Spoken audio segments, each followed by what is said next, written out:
Sir நல்ல கூட்டணி அமைப்புன்னு சொல்லியிருந்தீங்க, அது திமுகவா அவங்களோட பேச்சுவார்த்தை நடத்துறீங்களா?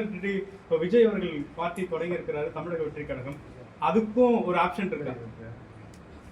அதாவது அரசியல்ல என்ன வேணாலும் நடக்கும், அரசியல்ல என்ன வேணாலும் நடக்கும், என்ன மாற்றங்கள் வேணாலும் வரும்.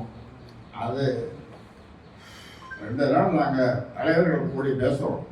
தலைவர்கள் கூடி பேசி கருத்து பரிமாற்றங்கள் வந்த பிறகு அதன் பிறகு நாங்கள் ஒரு முடிவை எடுப்போம். அந்த முடிவை எடுத்து உங்களுக்கு சொல்லுவோம், இதே மாதிரி கூட்டி சொல்லுவோம். ஐயா, தேர்தல் கூட்டணி குறித்து தேர்தல் கூட்டணி குறித்து அதிமுக பொதுச் செயலாளர் எடப்பாடி பழனிசாமி உங்கள்கிட்ட எதில் தொடர்பு கொண்டு பேசினாங்க? எந்த தொடர்பும் இதுவரை வச்சு எந்த தொடர்பும் இதுவரை வைத்துக் கொள்ளவில்லை. ஐயா, அன்புமணியை மோசடி பேர்வழின்னு நீங்க சொல்றீங்க.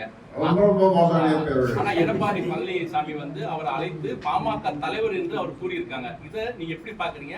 எடப்பாடிக்கு என்ன சொல்றீங்க? அதாவது இவன் போயிருப்பான், இவன் போய் அங்க மறுபடியும் ஒரு பொய்யை சொல்லி அன்புமணி குழுவுல ஒரு குழுவை எடுத்து விட்டுருப்பான். எடுத்து விட்டு இத்தனை சீட்டு பேசி இது பண்ணிருக்கேன்னு சொல்லியிருப்பான். இதை அந்த கட்சியில் இருக்கிறவங்க யாரும் அங்கீகாரம் பண்ணல. இது வரைக்கும் அங்கீகாரம் பண்ணதான் எனக்கு தெரியல.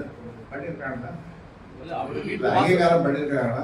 அங்கீகாரம் பண்ணி தானே தேர்தல் கூட்டணி போட்டிருக்காங்க, ஒப்பந்தம் பண்ணியிருக்காங்க. இவரே சொல்லிக்கணும். பேசி முடிக்கிட்டாங்க. மயிலாபுரம் தோட்டத்துல இருந்து தைலவரம் சொல்லிட்டு திமுக எதிர்பார்க்கிறதா சொல்றாங்க ஐயா.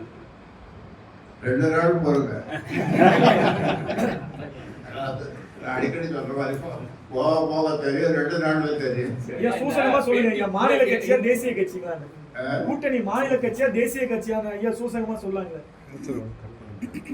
அது தேசியமாவும் இருக்கலாம், திராவிடமாவும் இருக்கலாம், தமிழகமாவும் இருக்கலாம்.